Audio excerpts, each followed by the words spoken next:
about Canada? What do we got going on in Canada? Ontario man charged with assaulting home intruder. Guy breaks into his home. Known criminal breaks into his home. He does a little pushback, a little fight back. And, the intruder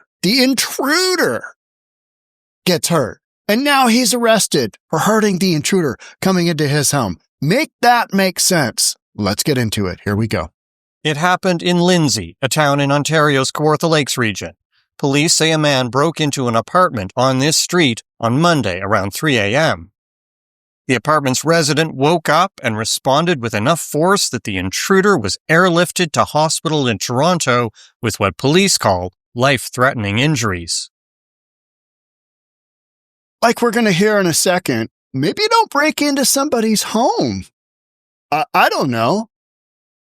Maybe don't break into somebody's home. I got to tell you, somebody breaks into my home, it's not going to go well for one of us, right? I mean, it's just not going to go well. I mean, no, hard no-go. The alleged intruder faces 4 charges, including breaking and entering and possession of a weapon for a dangerous purpose. The resident is charged with aggravated assault and assault with a weapon, and that is prompting strong reaction. Anyone hear about the story in Lindsay? Ontario's Premier weighs in. I know if someone breaks into my house or someone else's, you're going to fight for your life. This guy has a weapon. You're going to use any force you possibly can to protect your family. Similar views on Lindsay's main street, not far from where the incident happened. I think you should be able to use a lot, like any force necessary to defend your home and your family. The person should be able to, prevent the guy. Because who knows what that perpetrator would have did to him. It's self-defense, personally. It kind of sucks a bit for him. The blowback against the charges is so strong that the local police chief issued a statement calling the reaction unjust and inaccurate. While homeowners do have the right to protect themselves and their property, says the chief, the use of force must be reasonable given the circumstances. All right. So the guy broke in the middle of the night, 3 o'clock in the morning, and had a weapon. So how would this not be reasonable given the circumstances? I mean, okay. If the guy breaks in, I say it's fair game. You can go ham on him. That would be my version of justice. And if you end up killing the guy, you probably shouldn't have broken in. And that's called pushback on criminal actions. That's how you have, the whole thing is just so backwards. So backwards. How did we get here? How did Canada get here? To the point where it's got to be reasonable. Who cares? You break in, you kill a guy breaks into your home, you kill him. Sorry, but, sometimes you're going to get killed in the act of a crime. And that's what happens. So this guy getting arrested, I mean, it is insane. The police believe there was excessive force in the circumstances. This lawyer says Canada's legal system puts limits on self-defense. There has to be a defensive purpose to the actions. So it can't... No, that. Or for believing this person deserves some sort of punishment or anything like that. Police have not... Well, if somebody breaks into your home, some might consider it punishment if you push back. I don't know. I mean, that's pretty basic, right? Somebody breaks into your home, you grab a baseball bat and you tee off on that dude's head and he gets, he's, just killed, whatever, maimed, mentally rattled. Sorry, you shouldn't be breaking and entering. Consequences, actions have consequences, and you just experienced that. Sorry, your head was used as baseball practice, but you deserved it, and maybe don't do it again. Maybe if you can ever get out of your wheelchair that you've been put in, you won't do this again. That is reality. Said whether the two men know each other. The man who was living in the apartment has been released. He's to appear in court on the charges, but no date has been set. Oh, my word. Here's Canada's morning show. So bad. What happened to Canada? Ontario homeowner is now facing assault charges after confronting an intruder accused of entering his home in the middle of the night. Lots of talk, lots of outrage about this story. Even Ontario's Premier Doug Ford had something to say about it. Something is broken. I know if someone breaks into my house or someone else's, you're going to fight for your life. This guy has a weapon. You're going to use any force you possibly can to protect your family. All right, some strong words there from the Premier. And for more on this, we're joined now by Rob McDonald, who is a criminal lawyer. Rob, good morning, and thanks for joining us. A homeowner who is defending their property and their family and then charged. Just how rare is this charge? To be honest, it's not very rare at all. We've been seeing this almost on a yearly basis from across the country. Cases like this have been popping up a lot. Mm-hmm. I've even defended one in Collingwood, a fellow by the name of Cameron Gardner, who turned a gun on a home invader and shot two of them and was charged with murder and had to spend 7 months in jail as a result. So, sorry, what? Insanity. Absolute insanity. How does this work? I mean, are you just supposed to just take it? Apparently, you're supposed to just let them take it. Remember when they, Canadian police, Toronto police, and we're going to cover that, said, yeah, if somebody breaks into your home, make sure you leave the keys out for them, because that's probably what they're looking for. Just leave some keys out. It'll all be good. Just leave the keys out, let them break in, grab your keys, get your car, and go. Don't defend yourself. There might be violence. I mean, this is just absolutely upside down backwards. It is so head up ass, right? I mean, it makes zero sense. I get it. The laws state, and Canada doesn't have the same pushback system or pushback laws where you can basically defend yourself. All right. But stuff happens. Somebody comes into your home with a, somebody's going to do something to your wife, your girlfriend, whatever, and you go ham on them. And you are the ones that are facing criminal charges. Makes absolutely no sense. How did we get here? How did Canada get here? Maybe Canada does need to become a 51st state. Is that what needs to happen? I mean, who knows, right? This makes absolutely no sense. what? Let's get to the police first, laying the charges, because some of the anger is being directed toward the police, saying, "Why would you charge this person? He's just defending his property. He's defending his family. He's defending himself." Do the police have to lay a charge in the moment? No, the police actually would lay a charge if they believe on reasonable grounds that a crime might have been committed. So in Canada, our self-defense law is actually alive and well. It's Section 34 of the Criminal Code. People are allowed to defend themselves. But if the police believe that the defender has used excessive force that's disproportionate to the force used against them, they can be charged. So this really comes down. Okay. So you can defend yourself, just not a lot. Just not a lot. If somebody you believe is going to kill you, you kill them first. And then the police believe, on second thought, I don't think he was really going to kill you. But you killed him. Therefore, we're going to arrest you. Still doesn't make any sense. Could you imagine in some of the southern states in the United States, this happening and police arresting them? I mean, what? No, that's not how it works. You break into another man's home, you might get killed, period. And then that's end of story. Game over. Bad guy dead. But not in Canada. Not in Canada. It boils down to an appropriate use of force. And can a homeowner be expected to know what that is, Rob, in the moment? I mean, trying to put yourself in that situation that you're there in the sanctity of your home. You feel like your property, your family is under threat. It's just how clearly would a homeowner might be thinking at that stage or that point? Not at all. In the case where a firearm was used in Collingwood, Ontario, that I could see being deemed excessive. But in this case, a firearm was not used. So furthermore, to Jeff's point, like, how do you, in the heat of the moment, how do you decipher that when you're not talking firearms? Yeah, it's a fair question. So, to be honest, our laws are fairly tolerant, and homeowners don't have to, what the law says, measure with a nicety the amount of force that they use. So if force is being used against them, they're allowed to use force that even exceeds the force being inflicted upon them. But there's still a tolerance. Mm-hmm. Is this likely, do you think, to go to trial? F the tolerance. That's my thought. Yeah. But if so, what would a possible defense be then? I think people would say He was going to kill me. by looking at self-defense under Section 34 and 35 of the Criminal Code, and the prosecutor would be on a constant duty to assess the reasonable prospect of conviction. So the prosecutor's job will be, after the charges are laid, to look at this case, to look at it fairly, and to decide, is this really a case that we should take all the way to trial? And they'll have to assess that. Okay, let's switch gears and kind of one of those, how did we get here? Let's watch this video.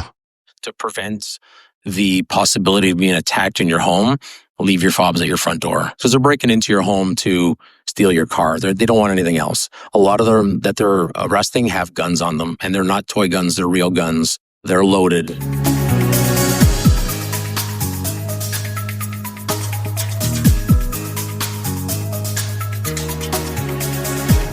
Leave your car in a more secure environment to avoid car key theft. Well-meaning advice. Oh, that's so great. Instead, recommending to park your vehicle in a garage. What if you don't have a garage? You have to park your car in a garage to protect it from the criminal element? Nah, F that as well, right?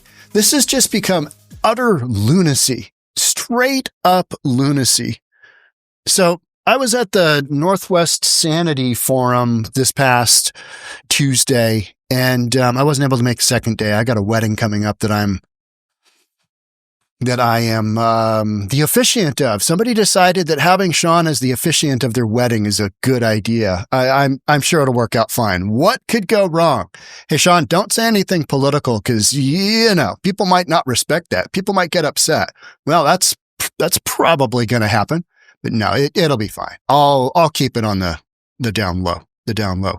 But at the Northwest Sanity Conference, which was put on by Steve Gordon of Gordon Trucking, and I'm hoping he doesn't mind that name being out there. He's pretty high profile guy. He's one of the individuals, or the individual that put on the Sanity Forum. How can we make the Pacific Northwest sane again? That was the deal. And a lot of thought leaders were there. And one of them was Gad Saad. And he's been on, he's an influencer. He's a professor and he lives in Canada. And he was kind of going through his litany of, hey, whatever's happening in Canada is probably going to happen here as well. And that's one of those kind of things where, I've been following a lot of the Canadian news stories, and I covered the hey, leave your key fobs out, because to me, it's like, what in the world are we doing? What kind of world are we living in where somebody breaks into your home and you can't basically defend yourself?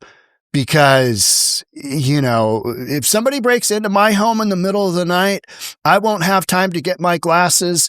I am basically blind and I am going to come out shooting. I'm just going to come out shooting with buckshot out of a 12 gauge. That is my home defense. That is what I will do. And it will not, I live alone. So anybody else breaking into my home is, it's fair game. It's fair game. There's going to be some drywall patching that's going to be needed. There's going to be some windows that'll need to be replaced. But in that moment, somebody's breaking in, this thought of a reasonable deal is, there is no reasonable. You're just reacting. You are literally chambering up rounds and going for it, right? I mean, that's what you'd be doing. That's what I'd be doing. Hey, what are you doing in here? I wouldn't be able to, and that's why one of the reasons I don't have I would not be using a handgun in that situation because I can't see. I flat can't see. So, hey, wait a minute. Let me put my contacts in. Can't find my glasses before you rip off the rest of my home or come over to assault me with your weapon. Let me put in my contacts real quick that I've been wearing since 3rd grade because I am blind without them. And then we'll get down to business and then we'll see what stuff you steal from my home. No, That's just not how this game is played, right? It's pretty straightforward. Danielle Smith objects after Ontario man charged with assaulting intruder. Alberta Premier Danielle Smith is echoing Ontario Premier Doug Ford. I mean, he's the guy that said, what? After learning that a Lindsay, Ontario man is facing criminal charges for injuring a home intruder. Smith was quick to dispense some folk wisdom to the wounded trespasser when asked by the National Post about the incident on Thursday. Well, if you don't want to get shot or beaten up, don't break into people's houses. It's pretty straightforward, quipped Smith, drawing a smattering of laughter and applause from the room. The fact that we are having this discussion is indicative of the times we live in.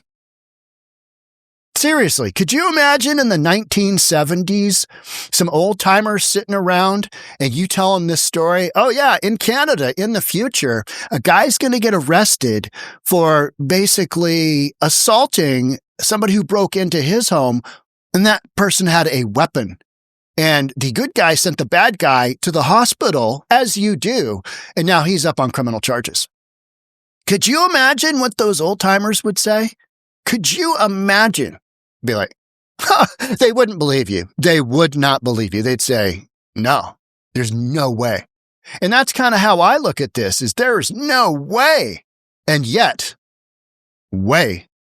One of the other comparisons that I have is I went to Australia as a very young person, 6 months old. Got to go see the family, right? Got to go see the family. I don't remember that trip, and I don't remember the next trip when I was like 3, but multiple trips after that, I do remember. And I remember Australia being a kind of a man's man place. Like, we're going to do some heavy drinking and we're going to F some stuff up and it's going to be okay. And, you can drive around and drink a beer and, just one though, just one. It was more of a man's man territory. Australia just... And then I go back there as an adult and everybody is so compliant. Everybody gave up all their weapons in Australia, just so compliant. And the whole, COVID-19 thing and the massive overreach by authorities and leadership in Australia. Australia's response being some of the absolute most lockdowns. You can't drive within beyond a 5 mile radius. You might get, incarcerated, that kind of thing. So I've had that in my background as well, thinking Australia it's a macho, beer drinking, I'll beat you up if you get in my face kind of territory, island. It's a big island, continent. I remember as a young person, one of those arguments between my parents. I remember one fairly clearly. And my dad had referred to Australia as a penal colony. Mind you, his bride, my mom, is from Australia, from said penal colony. That comment did not resonate well, and I understand, but it is somewhat true. And I think some of the only reasoning I can come up with, and I know there's other people that are way smarter than I am, way more educated on some of this stuff, is, and getting back to the Sanity Forum, Gad Saad, and I hope I'm pronouncing his name right, he knows way more about this stuff, and he's going down directions of, hey, what can we do to push back on all this insanity?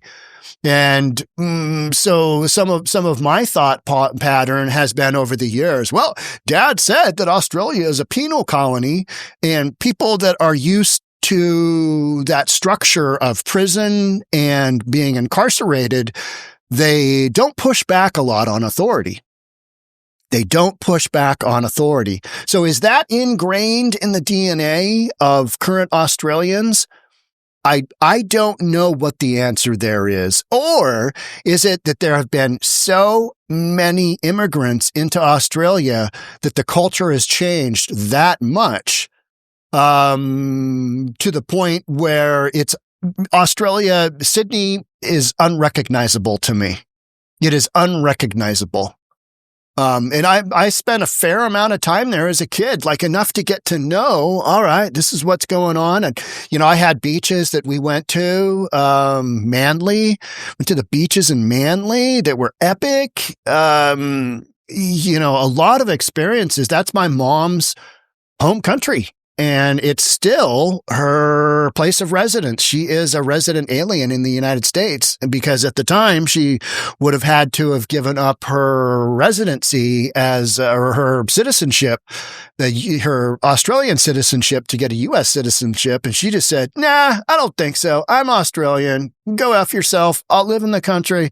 But beyond that, this is what we're doing. Good old school Australian mindset. Nah, thanks. Nah, pass. Yeah. You think of, you think of the crocodile hunter guy. He's got the big dagger. That's not a knife, right? That kind of idea versus just the absolute folding of Australian civilization during COVID. Just absolutely folded up and went home. That's what you're seeing here. You're seeing that same type of thing. Like, what? What's going on here? We do expect that people are going to use a reasonable amount of force to defend themselves and their families, and I support that, she continued. If you throw a brick, a firebomb, or point a gun at one of our deputies, we will be notifying your family where to collect your remains at, because we will kill you graveyard dead. How about the sheriff from Florida who basically said, go ahead and break in, but our constituents are armed and they will kill you. And we encourage them to kill you because it's less work for the judicial system to do. Florida. I mean, no wonder the population's just pouring in instead of this kind of Mickey Mouse stuff where, well, there's a reasonable level of force that you're expecting. You're in the moment. What exactly is that? Say a dude's going to break in and sexually assault a woman. That woman grabs a flower vase and just clocks him across the head and kills him. Well, does what was going to happen to her equal to what happened to the guy? What do you say there? I mean, what options do you have? She's smaller, she's weaker, because that's how the whole sex thing works. Men are stronger, women are weaker. I mean, there's some exceptions out there, but you certainly wouldn't want to gamble on them, right? Most women are less strong than men. That's a good gamble. Her remarks came a day after Ford blasted Ontario police for arresting the trespassing victim, lamenting that something is broken. No kidding, right? No kidding. The alleged intruder was already wanted by police for multiple unrelated offenses. Is this how the judicial system is going to go in the United States? Is that the way this is going? Sure kind of feels like it, doesn't it? But the big difference is we got guns and they ain't taking away our guns, right? Including breach of probation when he broke into the man's home in the early hours of Monday morning. I'm sorry, somebody breaks in at 3:00 in the morning and, rousts me out of sleep. It's going to be game on, whatever that means. You know what I mean? It's just going to be a game on. And, do what you got to do. I don't see it any other way. And if you are not willing to defend your home, that's on you. And women, if you are with a man who is not willing to defend you or your home, that's on you for choosing your partner. It's as simple as that. And when I tell people, when I tell my liberal progressive friends, which I do have multiple of, by the way, it's weird how that works. They know what I do. And I'm very socially liberal in some ways, but things like guns, when I tell them if somebody comes, running through my house, I'm going to shoot him. And I ask them, what are you going to do? You got a gun? And like, oh God, no, I don't have a gun. I don't have a gun. And I'm like, well, if there ever comes down to a civil war, this is going to be a real short war, isn't it? And they're like, it's reality. You got to protect yourself. It kind of comes under the caveat emptor in real estate, or the underlying principles of real estate. Buyer beware. Hey, you break into my home? Buyer beware. What are you looking for? What are you looking to get out of my home? Beware, because I might shoot you. If nothing else, I'm going to sit on you, right? All right. I weigh more than you do, and I know that you want to get out of here, but I'm going to sit on you and just, maybe a little bit of pummeling. Police arrived at the scene to find the intruder with serious life-threatening injuries arising from an altercation with the resident, who now faces aggravated assault and weapons charges. This reflects a lingering Canada-wide problem with criminal recidivism, touching on every province and territory. You got to be able to let people defend their own whatever that is. And you just do. You just do. We've all had instances where somebody's been released on their own recognizance and then been repeat offenders. Yeah, it's called, this whole judicial thing has gone, it's gone down the wrong way. It's just, this has all gone the wrong way. Well, we need to let them out. We need to, no cash bail. How is that working out for us? How is any of this working out for us? It's not. Got a guy that's been arrested for basically defending his own turf. So we know that this is a problem that needs to be solved through federal legislation, she said. What does that look like? Canadians are so weak right now that could you imagine legislation being put through that basically allows you to beat the crap out of a guy? No, Canada's not doing that on a national level. They're going the other way. Remember Justin Trudeau? I mean, what a Mickey Mouse individual. That guy, if that guy was my whatever he is up in Canada, yeah, prime minister, whatever they call him, I don't even know, nor do I care because I probably should, right? Smith said that she hopes tough on crime legislation will be high on the agenda when Parliament resumes next month. The Alberta Premier wasn't the only out-of-province politician to speak out on the incident. I should hope not. That is just sheer insanity. Sheer insanity. But you know what? I could see that kind of legislation come to Seattle. And we got enough nut jobs and Looney Tunes doing shenanigans here. I could totally see that. It's just one step further, right? The whole justice reform thing. Let's take that one step further. And there has to be a reasonable level of pushback on the violence. And if you exceed that reasonable level, whatever that is, then yeah, I get it. Guy comes over to talk to you and, discuss something as an adult, and you instead take that as, some kind of assault, and then you beat him in the head with a baseball bat. Correct. Somebody breaks into your home, it's game on. It is game on, and I have zero issues with somebody taking somebody else out. I just don't. Because, most citizens aren't trained to react with firearms. They're not trained to react with, kung fu. They're just not. They're just people trying to live their lives, trying to pay their massive bills, trying to make sure their kids don't become murderers, and just getting to that point where they're like, oh, I have less responsibility now. And one of them isn't in how to be a trained security expert on your own home. And as a result, you might use some force that's considered slightly greater than reasonable in Canada. I mean, good to know if you're going to Canada, right? Seattle has the biggest drop right now in Canadian tourism, with Portland being number 2. Lot of theories on that, why that's going on. Couldn't happen to 2 nicer cities, could it? No. And we'll be covering a lot more of that. Thanks so much for being here. I'd love to have you subscribe. I'm out of here on this one. If you enjoyed this episode, love to have you hit the notification bell. We're doing a bunch of these, and I'll see you in the next one. Thanks again for being here. Bye for now.